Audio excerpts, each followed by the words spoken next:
Hey everyone, it's Ron Johnson, and this is the Ron Johnson Show on Locked On Sports Minnesota. I'm excited because football. There's only one more sleep, people, and then we have football. But before we get to football, we got to talk about what we're going to see on Thursday. What did we see at the practice? And there's some things, some rumors out there about receivers at practice. I got to cut those down. We'll do that next on the Ron Johnson Show. Locked On Sports Minnesota podcast. It's endless Minnesota Vikings talk with the diverse voices of your local experts. Now the Ron Johnson Show. On the field, in the broadcast booth, Ron Johnson is Minnesota sports. He's played with them, hung out with them, and grown up with all the big names in Minnesota sports. They're hanging out with Ron Johnson. It's the Ron Johnson Show on the Locked On Sports Minnesota podcast. And it starts now.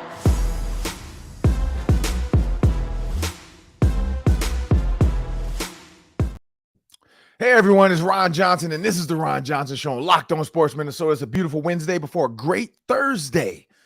Birds are chirping, sun's out, no rain, clear skies. So the Vikings are going to have a nice little early day before they head off to Seattle to face the Seahawks. And in Minnesota, it's going to be 9 p.m., people, so get your rest tonight, because tonight is the most crucial rest before a game day. Even though you might not care about game day, it is preseason, but we care because there's a lot of things within this offense and defense that Sam's going to point out that we're going to get a chance to see tomorrow night. But before we do this and bring Sam Ekstrom to the show, people, I want everybody to know this episode is brought to you by FanDuel Sportsbook, the official sportsbook of Locked On. Just make every moment more by visiting FanDuel.com/Locked On to get started today. And remember, you got these early parlays, and there's some preseason bets. Let me say it louder. Preseason bets. You can make some preseason bets. Why not? Make the preseason game even more fun. But again, these early season parlays, Danielle Hunter, 10 or more sacks. Come on now, people.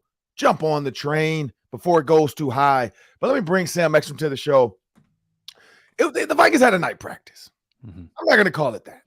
It was a night, look at us, walk through the and again, I think people forget this. The day before a game is a walkthrough. And the day before the game is kind of like a full speed walkthrough. And that's what we kind of got. The receivers were running routes in 707. The DBs were in coverage. But it was really like, let's not get some of these stars hurt tonight for these fans and do too much. The fireworks went off without a hitch. There was no rain, so they were able to shoot the fireworks off. My kids actually got to come. Thank you to the Minnesota Vikings for getting my family some tickets. I do work for the VEN, so I appreciate that. I appreciate you guys paying me, but also appreciate the tickets. That was a good time to have them out there. They got a chance to see the players. At the end of the day, they got to walk off on the field to go back to the car. So my daughter brought 2 of her friends from school, so they were really excited and had a good time. But I will say it was very lackluster. But here's where I picked up as an analyst. I started to notice Kevin O'Connell putting stuff together. One, I'm going to tweet the video out. There's 3 Ron Johnson on Twitter, but I'm going to tweet the video out. It was cool to see Kevin O'Connell coaching up the receivers. I don't think I've ever seen Mike Zimmer ever coach up the receivers, so it was kind of cool to see that. 2, you saw Jordan Addison, Jalen Reagor, and Brandon Powell. Oh. So you saw Brandon Powell, Jalen Reagor, and Jordan Addison. And so I feel like those 3 are kind of who he's thinking he's going to start going into this first game. We know Jordan Addison is going to make the team. Come on now. It's a lot. Next up, you got Brandon Powell and Jalen Reagor. Well, Jalen Naylor, as we talked about, it's a lot of Jalen's, a lot of the Ager, Naylor, Reagor. It's going to throw us off until they cut one of them. And I'm guessing it's going to be Reagor, and this is why. Brandon Powell looks very confident and twitchy. I will say Jalen Reagor with just the jugs machine. He did the catch 1 ball, 2 ball, 3 ball, 4, then tried to catch a 5th ball. Didn't do it.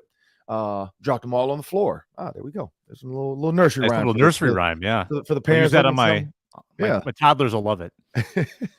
1 ball, 2 ball, 3 balls, 4. Tried to catch the 5th ball. They all ended up on the floor. When Jalen Reagor ran down the field, we didn't know what to do. But then here comes Justin Jefferson doing what he do. He's a poet. Oh, man. I didn't even know it. I didn't even know it.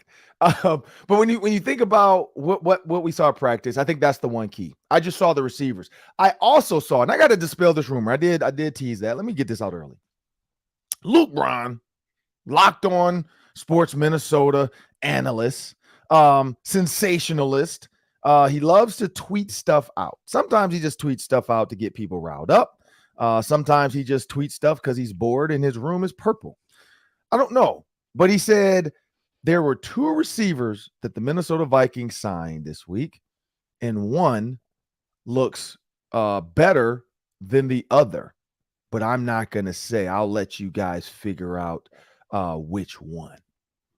And then I heard somebody else say, I got to get away from the beat writer. So I don't know. And Luke Bryan wasn't one of them because he wasn't up there. But N'Keal Harry started catching punts with Rager, Addison, and Powell and Thayer. Luke tweeted about this. But then somebody else I heard in the media room was like, oh, look at him catching punts. He's too big. He's way too big to be catching punts. And so they were like, man, what are y'all talking? Like, how's a guy too big to catch punts? Like, look at what you guys look like. How can you say anybody's too big to catch punts and you guys haven't worked out and God knows when? And so it's one of those things where people just like to create a storyline. So Luke Bryan was, blah, blah, guy looks better than him. And then he's like, but I'm not going to say which one. And then everybody's like, oh, I think Tyler or something. I don't know the guy's name. I was trying to find the exact other person, but probably Fornes. Oh, is that who it is? Yeah. Yep. Tyler Fornes ruined your tweet because he talked about how good Jacob Copeland looked right above your tweet. So he ruined your tweet. We all know Jacob Copeland looks better than N'Keal Harry. I would like to bring some evidence to the court, Sam, on a Wednesday. Mm-hmm. So on a Wisdom Wednesday. I would like to drop some wisdom on the people on a Wisdom Wednesday. I'd like to bring some evidence to the court, people. Exhibit A, 2 diving catches last night by N'Keal Harry. Great footwork. Looks gigantic next to the other receivers. Jacob Copeland, people. 1, you gave him 28. He's not going to keep 28. There's no way you let him wear Adrian Peterson's number during the football season. Copeland got 85. Seems like more of a number that they're going to keep. Still has nothing to do with it. Better player wins, whatever. I don't know if either of them make the roster, to be honest. Now, Copeland might make the practice squad because he's young, out of Maryland, so he could have a chance. N'Keal Harry has more of a you really got to show us you're worth keeping. Last night, the 2 diving catches alone, I'm like, man, this guy looks good. He gives them something that the other guys don't give him, which is size, body, red zone. So I'm going to be watching N'Keal Harry as well in this preseason game in the red zone. I want to see what he can do because I think he can be a really good extra piece when you go 4 wides with Hockenson in the middle. So 5 receivers spread out, 4 receivers, and then Hockenson. And then I want to see what N'Keal Harry, because if he's one-on-one, I like N'Keal Harry on a fade stop. I like him on a fade jump ball. Like he's a big body. These other guys are not that. So, yeah. So to all the Jacob Copeland wearing shorts and a T-shirt runs routes better than N'Keal Harry, stop that. Stop it right now. Jacob Copeland, when you put him in actual 7-on-7, does not look like, whoa. Running cones and all that stuff, great. There's some guys that are practice heroes. And then there's sometimes guys that are game time zeros. Not saying Jacob Copeland is that, but please stop with that narrative of just cone drills.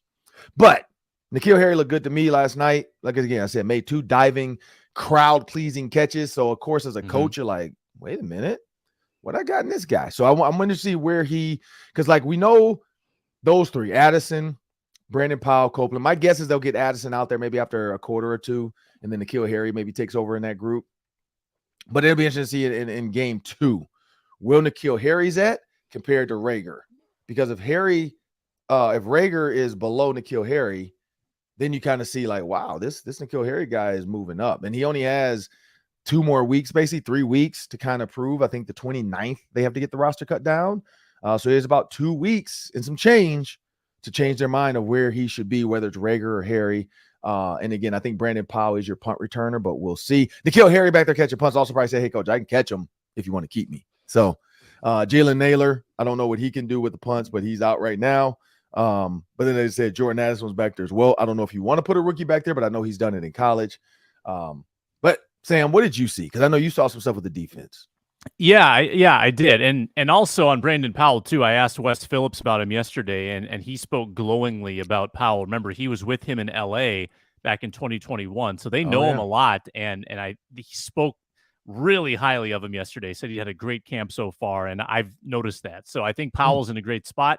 Defensively, we got some battles at linebacker right now, Ron, and it's not what you would expect. Ivan Pace, hype train, is out of control. I mean, Ivan Pace started camp with the 2s. Okay, that was surprising enough. He's been working with the 1s the last couple of days. Brian Asamoah, strangely, has been kind of left out of the mix. On Monday, he was working with the 2s. And then last night, he was not participating in team drills, even though he was suited up. I don't know if he was banged up. I don't know if it was disciplinary. I don't know what that was. But Ivan Pace was again with the 1s, and they were scrambling in Troy Reeder once in a while, Troy Dye once in a while. Couldn't nail down the linebacker rotation at all, Ron. So that tells me that there are spots up in the air. And even we saw Brian Asamoah, number 1 in the depth chart. We talked about that yesterday. But it was almost like Ivan Pace is in that mix as well. So I can't figure out exactly what the order is at linebacker. And this might be a really important game against Seattle to help kind of determine where they're viewing certain guys, especially those young guys. Right.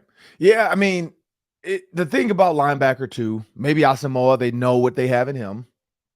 Maybe they just want to move guys in and say, like, if he can survive the speed of the 1s, then he can definitely be on my 2s, my special teams too. So I know coaches do that, because when they're down to the wire of like, I got to pick Ivan Pace Jr. over this guy, or I got to pick this guy over this guy.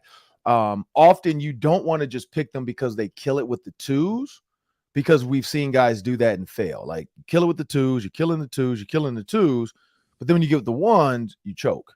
So maybe it's like, hey, let's get him in there to see what they have in him. Because they're like, man, we really like this guy. Look, like you said, he looks really good. The hype train's out there. So maybe it's one of those things of like, yeah, they know the hype train's out there too.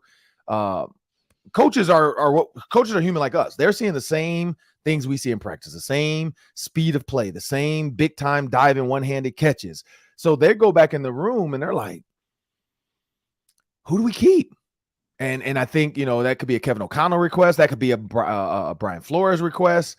Where they're like, hey, put this guy with the 1s. I want to see how he does. But again, you'll see to the defense tomorrow night. Now, again, we're not going to see a lot of the Brian Flores like gimmicky stuff and the cool spots where Harrison Smith's going to line up. Because I feel like the fit for him is going to be lining up all over the field like an Ed Reed. So that's going to be fun to watch this year, as well as Cam Bynum moving around.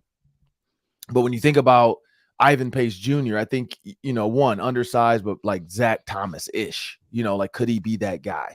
And so you won't know with the 2s and 3s, because he'll probably dominate the 3s. Like, he'll dominate on the 3s and look really good.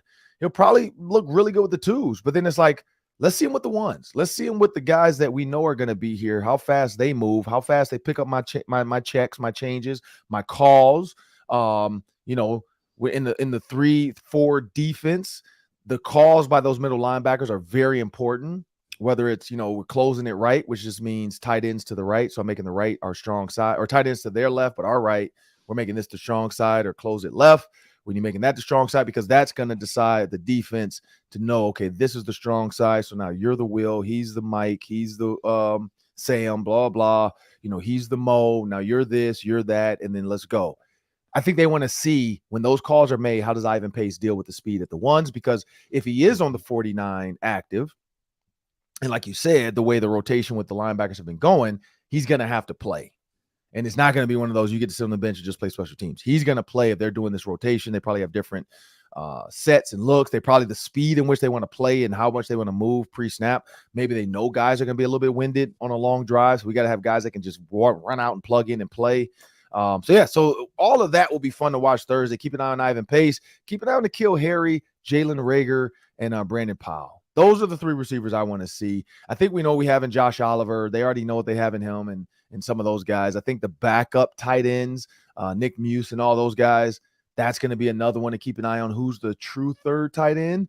Can anybody play their way up there? Or is this a keep 2 tight ends active, and then maybe go with a CJ Ham as the third because he can go 1 by 1 off the tight end. Maybe that's the reason why he slimmed down and lost 12 pounds, because he's going to be doing a little bit more tight end. There's a lot of pieces to this puzzle we have to figure out, but we won't know. We won't know until the Buccaneers walk into US Bank Stadium on a beautiful Sunday morning, Sam, and the omelets are being cracked. The skull line is warming up. The hammer guy is dusting off his hammer to get ready for the skull chant. It's going to be fun. It's going to be fun. But then we'll know who's on this roster. Well, we'll know August 29th, but we'll really know who they plan to use, how this defense plans to look for the Bucs game. But I'm Ron Johnson, Sam Ekstrom. We'll be back because we have to talk about this upcoming game. We need to we're going to dive into like what we can look for on Thursday night, what we're looking forward to Thursday night, and can anything be figured out in the first game? But again, we'll be back after this. We have a word from our sponsors. FanDuel Sportsbook brings you today's show. By the way, Vikings are 4.5-point underdogs in that preseason game. If you want to get in on the action, plus 160 to win might be a nice juicy money line number there for you. But it's all about football right now at FanDuel. Football's kicking off. FanDuel is giving you the chance to win all season long. So take a look at those Super Bowl futures. Make a bet on a future Super Bowl winner, and then you will be given bonus bets every time that team wins in the regular season. So last year, if you bet the Vikings to win the Super Bowl, you could have gotten 13 bonus bets back along the way as the Vikings won 13 games during the season. You can use those bonus bets on the NFL season, spreads, player props, over-unders, and plenty more. FanDuel.com/lockedon, the website. FanDuel.com/lockedon. Start earning bonus bets today with America's #1 sports book. And check out FanDuel. Make every moment more. Well, Sam, I was starting to talk about Thursday night game. You got the Seattle Seahawks. Geno Smith's not going to play, I'm guessing, either. But you got the Seattle Seahawks versus the Minnesota Vikings. These games have always actually been pretty interesting because it seems like they had run into each other a lot the last couple of years. You had the DK Metcalf, Cam Dantzler debacle. You had the Alexander Madison game. It's just been a lot of moments with Seattle. You had the Alexander Madison, just give me 1 yard. Give me 1 yard and we win. Just score. Foot. Just a foot. And he couldn't do it. Was it a score or first down? He was trying to score, right? It was a 4th and 1. Fourth and one. They could have kicked a field goal, gone up by 8, I think, and they chose to go for it to win the game. Yeah. Could have. And that's just analytics. We always talked about that. Like Mike Zimmer should have used an analytics guy and not just his gut. Because the analytics guy would have said, go up by 8. Force them to score and a 2-point conversion. The numbers are in your favor. Even if the worst that can happen is a tie if you do that. Mm-hmm. So I think the analytics would have said kick the field goal because the worst that could happen is a tie. If you try to score, the worst that could happen is what happened, a loss. But when they go to Seattle, again, it's a long trip. It's a late game for us. So it's 9:00 in Minneapolis. Probably won't be done till midnight. So I don't know how many people are going to stick around to watch the threes at 11 p.m. I am going to have to. We have to get up Friday morning and talk about the game. I also have to cover the Vikings show on Vikings game day. So I have to kind of watch it so I can talk about it the next week. Like, hey, this would happen in Seattle. Here's what I'm looking forward to against the Titans. So it should be a fun game just to get some football back. Just to get some football back, see the guys out there running around, see if Brian Flores' base defense is a little bit more oomph to it than Ed Donatell's. A little bit more flash to it than Ed Donatell's. A little bit more flying around the field to it than Ed Donatell's. That's what people want to see. That's the measuring stick because everybody I talked to Mike Morris last night. I talked to Randall McDaniel last night, and everybody has the same sentiment. This team can be really good because they have Justin Jefferson and Kirk Cousins. They have Jordan Addison. I'm excited to see him. They have TJ Hockenson, one of the best tight ends in the NFL, who's probably looking for a new contract right now because it seems like he keeps leaving practice after warmups. So I don't know what's going on there, but maybe he's looking for a new contract. Maybe they are working on a new one for him. Maybe I'm guessing we're going to hear some news about that soon. TJ Hockenson has signed an extension with the Minnesota Vikings for 5 years. It's going to start paying him out next year because we don't have any money this year. But it's going to give him whatever, a guaranteed $6 million this year. I don't know what he's making this year. $7-8 million this year. and then he'll get paid after that. But I know I've seen him walk off a couple times after warmups, which usually means contract. Hey, I'm here, but hey, that's all you're getting out of me until you guys figure out if you're going to pay me or not. But it's been quiet. I will say that the Vikings have done a great job keeping that one quiet because you haven't had a lot of turmoil and are you going to keep Kirk? Are you gonna like nobody's asking about TJ Hockenson, but somebody pointed that out to me. A fan asked me, hey, why TJ Hockenson keep like why is he being leaving? Maybe it's money. But when you look at the other side of this team, what can they be? Mike Morris, John Randall, or Randall McDaniel, sorry, all said this. It's up to Brian Flores. They said it's up to Brian Flores. Danielle Hunter should be going forward, not backward in this 3-4. So hopefully DeMarcus wears this thing and not TJ Watt. Go after the quarterback as much as possible. But what else can this defense do? What else can this defense do? What can Brian Flores scheme? Because you do have lesser players than last year. I think you had some bigger names last year as far as the cornerbacks go, linebackers go, defensive line. But you do have a better scheme. And sometimes scheme wins over just overall talent. Because in the NFL, quarterbacks are getting better and better. So your overall talent just can't beat their overall talent because these guys are great too. Your mind, like think about the offensive coordinators that have dominated. You're like, how are they win? Like when the Titans were killing it. Arthur Smith was doing a great job of pre-snap motions. That's why he got the head coaching job with the Falcons. Some people just have a mindset. Belichick and his defense, he just had a mindset. So I'm interested to see what Brian Flores can bring to this game. We're not going to see a ton, but the things that I'm looking for at Sam too, are like we talked about in the first, it's the receivers. But I'm really going to be staring at Jalen Reagor because I think Jalen Reagor by default is the lower man on the totem pole because you've been here and we know what we have in you. We don't know what we have in Brandon Powell in this offense, but we know what we have in you. We've seen you under fire, under pressure against the Colts. We've seen you run the wrong route numerous times. We've seen you stop running and Kirk throwing the ball anyway. So there's a lot to that too, where that leaves a bad taste in your mouth. And I forgot kind of like I didn't. And then Netflix reminded us all of what happened. So yeah. I'm interested to see like, and then the quarterback, Nick Mullins, like who's his target? Does he go to Jordan Addison a ton? Are the coaches kind of feeding him like, hey, keep an eye on Addison on this play? Because you can talk up to 15 seconds or until the center touches the ball at the line of scrimmage and it's an actual lineup. So he can say like, all right, here we go, Nick. Z over. We're going to go trips left, Zorro, Z over, X under, H flat, and keep an eye on Addison here. All right, on 3. So that's the one thing where he might do that. Like, keep an eye on Addison here. Or, hey, don't forget, you got Brandon Powell in the deep post on this one. We got 383, Y choice. And you got Brandon Powell. Like, I could see him doing that. And so if Nick Mullins is getting that, maybe that's where he kind of starts to go. We'll see that trend. Because we always pick that up every preseason. We're always like, man, look at the chemistry between these two. And then, of course, people start saying, like, oh, Nick Mullins might be a good starter. Shut up. It's Kirk Cousins, but that's what Minnesota fans do. It's always like we love to love the receiver that gives us 100 yards in the preseason game and talk about how great they can be in this offense.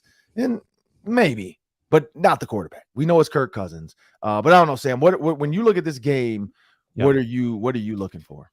Okay, so the 2022 draft class, 10 guys in that draft class, and I think, excuse me, wow. I think they are all playing for something tomorrow night. Mm-hmm. Lewis Seen trying to he's probably going to be the 4th safety, but getting reps. He hasn't had game reps since week 4 of last year. Andrew Booth trying to prove he can stay healthy, trying to prove that he can be considered a starter at some point. Ed Ingram, I think, got a bounce back from last year. Brian Asamoah, don't know if he'll play. Mentioned he didn't practice last night. Caleb Evans, he may not play either. But then Sezio DeMewo's got to play for that rotation. Ty Chandler trying to be a backup. Vidarian Lowe trying to be a swing tackle. Jalen Naylor, again, might not play due to injury. But and then Nick Muse trying to make the roster as a tight end. Like all of them that will be playing have something big to play for, I think. So all those second-year guys are entering huge seasons for their careers. And it starts tomorrow night against Seattle. So I'm going to keep my eye on those 7-8 guys, whoever, a couple guys might not be playing. Evans might not play because he's a starter, but I think a lot of them will, and a lot of them have a lot to play for, a lot on the line. Yeah, the one I forgot, and we'll see how much he plays, Ed Ingram. I think that's another one because we keep talking about these veteran guys visiting and who, that might be part of this. That might be part of this. Like, let's see how much Ed Ingram gives them early. And then if they're not happy, like in these next game or two, you might see a guard signing and they might go ahead and pull the trigger on a free agent guard out there that's visited the facility. Because, hey, I mean, we had Randall McDaniel said this. He said the guard is the hardest position to learn. It's one of the hardest positions to jump into and be a star. But over time, the quicker you learn it, the better you become. Everybody can't be Zach Martin, but look at the Dallas Cowboys. The Dallas Cowboys are like saying, okay, we're just going to move on from Zach Martin. Like, what?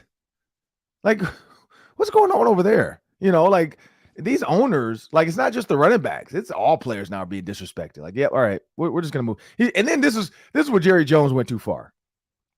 Have you seen that quote about Zach Martin and they're moving on from him? No.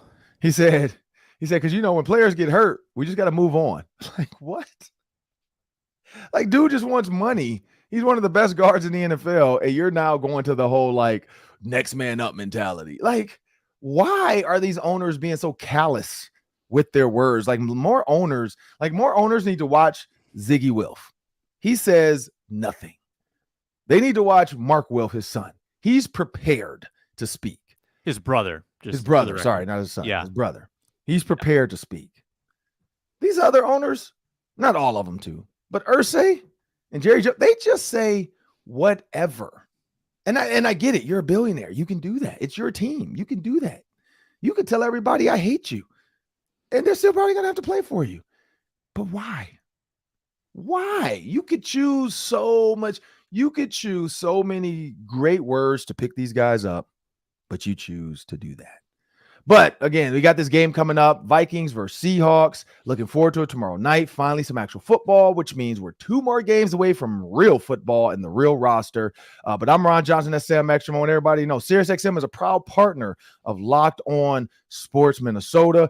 You can have the SXM app on your phone just by going to your app market and downloading the SXM app. And the Twins, for all you Minnesota sports fans, the Twins are visiting the Detroit Tigers once again tonight at 5:40. Catch every pitch of the hometown broadcast on the SXM app. Just search Twins. Well, now it's time for the Daily 3. That's 3 questions, about 30 seconds each, maybe a minute each today. We got time. About a minute each.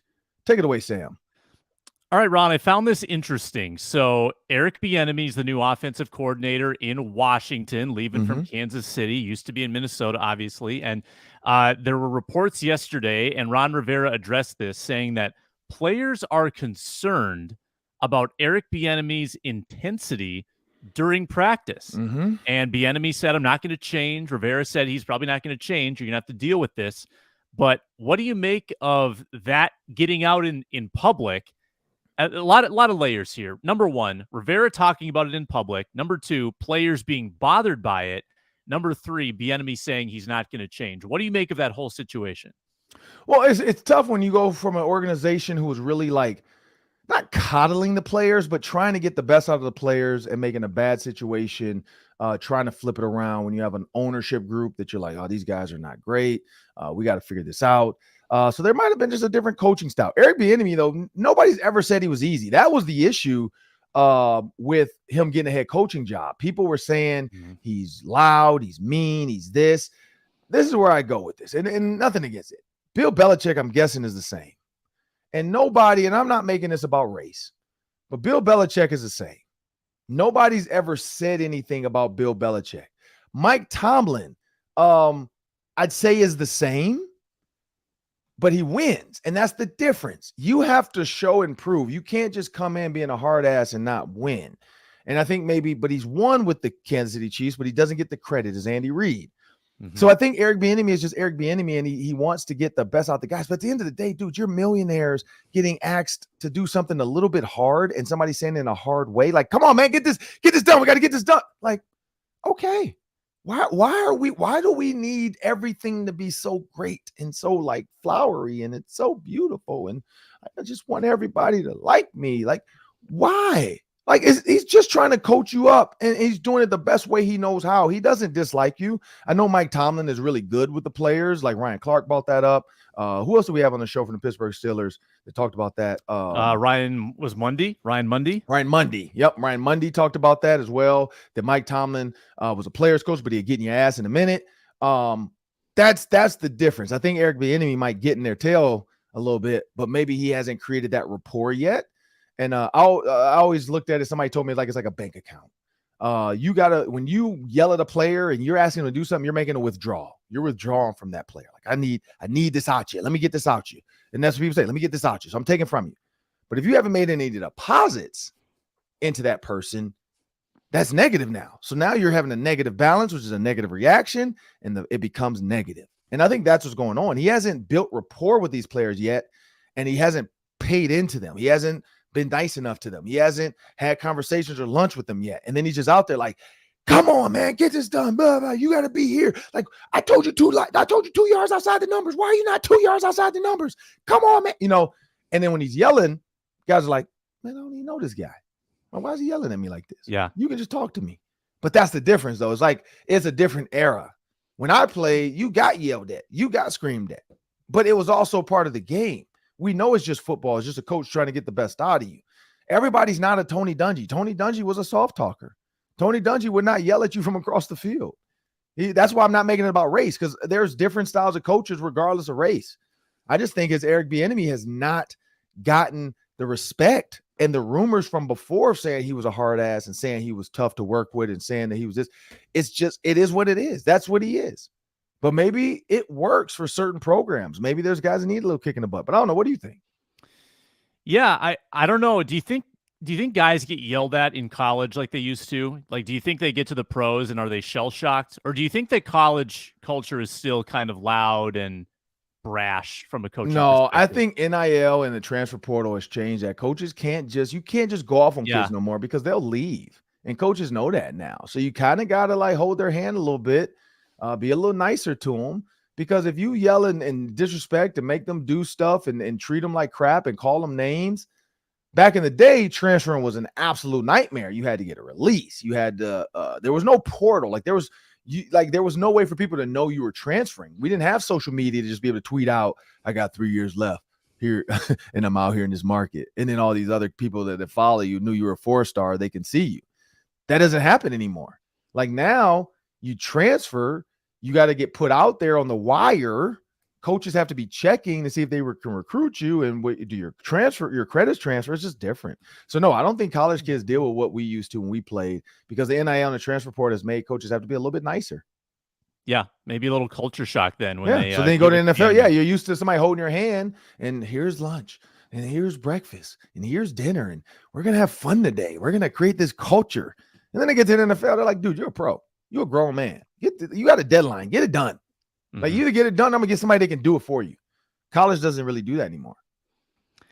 Next question. Except for Nick Saban, because I know some people be like, "Oh, Nick Saban." I bet Nick Saban probably does do that, but other than that, I don't think a lot more do it. Yeah, I think you're right about that. Teddy Bridgewater in the news. He signed with the Detroit Lions to be their backup quarterback. Ron, is the window closed for Teddy Bridgewater to ever be a starter or compete for a starting job in this league? I would have said no. I would have said yes. It is closed because it's one of those things where there's more rookies come in, older guys just keep getting pushed out. But Geno Smith showed the world that there's life after death, and you might have a death sentence, and people might be like, it might be hard to get on the field again and on a team. Jared Goff hasn't been the healthiest at times. So, who knows what happens there? That offensive line might make a mistake. Teddy Bridgewater's in now. But no, I think like Geno Smith showed the world, Teddy Bridgewater can end up somewhere that needs a quarterback like Washington. Maybe if Sam Howell's not the guy. There's a few places. If the Titans decide to move on from Tannehill, the Cardinals and Kyler Murray, who knows what's going to happen there? Are they going to be able to get Caleb Williams? If not, like, what does that look like? Yeah, Teddy Bridgewater still has a chance. Like, I think he still might be able to compete for a job somewhere for some team that has maybe a young quarterback and he's not too sure what he has in this guy. So no, I don't think it's closed. I don't know. What do you think?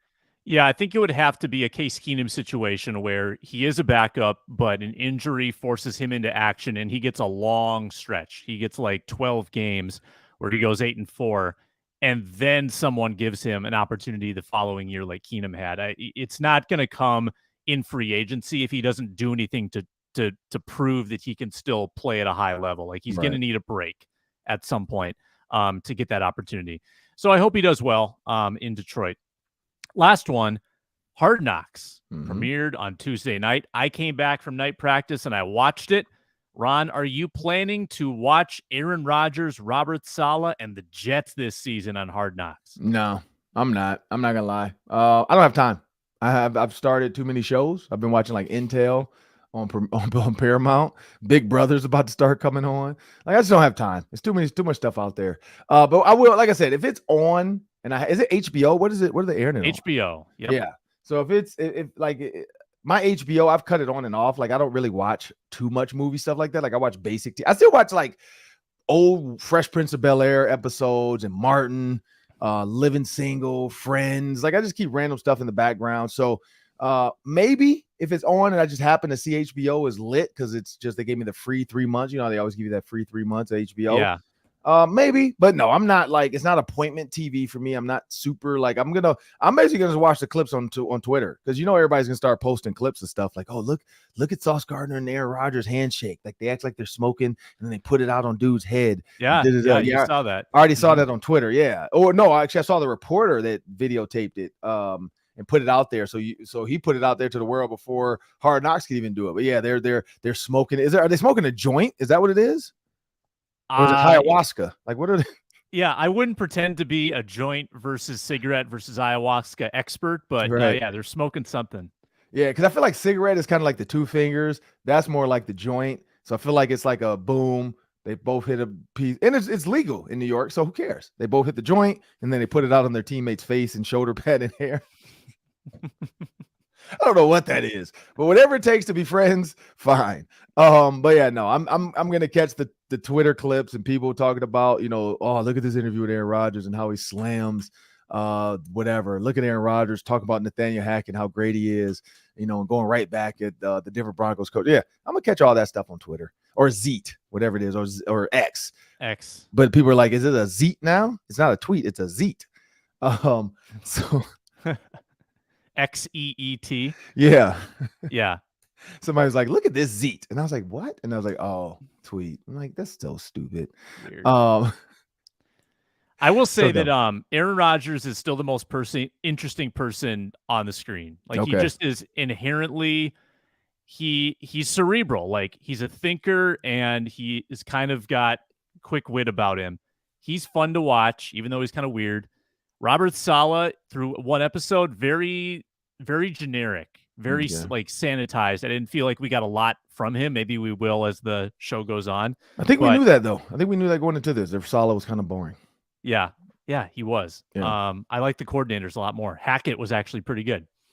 Yeah, he's not fighting for his life because they said he did a hack job. So now he's got to show his personality in case because he wants to get another job. He doesn't want to be on the streets forever. But man, it was a good show today, Sam. I'm looking forward to the game tomorrow. We had a great week. For those that have not seen the interview, please go back and check BJ Cunningham. He has some great stuff to say about Kirk Cousins, also about this Big Ten alliance with UCLA, USC, Oregon, and Washington. Please check that out. Just go back and watch the show from yesterday. You can check out all of our content as well on Instagram, and you can see all of our videos on YouTube. Remember, YouTube is the best place to watch, as well as Amazon Fire and your Roku device. If you want to listen, you got iTunes, Spotify, iHeartMedia app, and of course, the SXM app on SiriusXM. You can also get Locked On Sports Minnesota there, where you can find the Ron Johnson Show. I'm Ron Johnson at Sam Ekstrom. Remember, people, we're going to be bringing you all the biggest news. We're going to be bringing all the headlines from these games, the press conferences when these coaches start, and then as players start getting cut, because it's about to start happening now. So you're going to see players get released, players get picked up. We're going to try to bring you some of that if it makes sense. Honestly, I'm not going to talk about the guy that got cut that nobody knew was playing, because that's not worth our time. But we will talk about the guys that are important. Like if N'Keal Harry happens to get cut, if Jalen Reagor happens to get cut, we will discuss that on the show and let you guys know what we think about it. But again, have a great rest of your week and enjoy some football tomorrow, people. Grab some popcorn, have some early dinner, sit back, and at least watch a quarter or two of the Minnesota Vikings. Have a good one.